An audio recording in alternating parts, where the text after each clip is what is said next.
this video, I'm going to show how to take a 3D sketch and project it onto a 2D flat surface.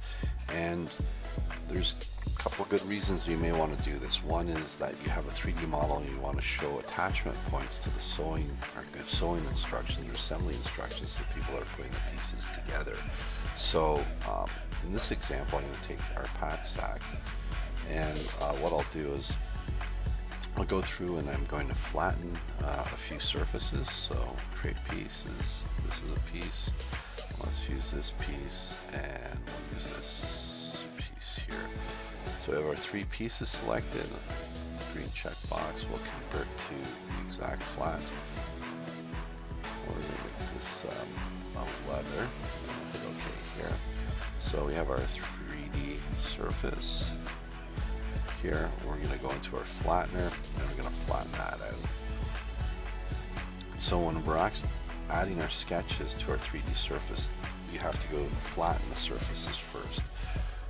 Adaptively remesh, and I'll just go through and optimize this real quick. Shouldn't take long because they're fairly flat surfaces. Great, it's all done. I'll hit OK. It's going to rebuild my surfaces and bring me to my pattern view. So here we have the three pieces. I haven't added any markings yet.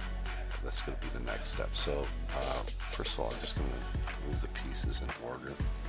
And let's make this, say, an inch. And we'll go ahead and line these pieces up. So we have our three pieces here. And the next thing we want to do is basically now we're going to add our marking. How we do that is we go into the 3D model again. So we have our 3D model. We're going to go into sketch. We're going to select 3D sketch, and we're going to create a spline on the surface. So we're going to take the spline and draw it onto the surface. So there's our sketch. Just check that off. So now we have our sketch on the surface. You can see it there. And now we're going to project that onto the 2D part. So what we do, we go into our exact flat tools, we select markings, and we'll select the surfaces that we're going to project that line onto. And then we'll select a marking type. And in this case, I'm going to say I want to show a sew line. So for the people that are sewing everything together, are assembling this part, I'm going to create a sew line so they know that there's an attachment and there has to be a sew line put there. I'll hit OK here. Just green checkbox. And let's go into the pattern view.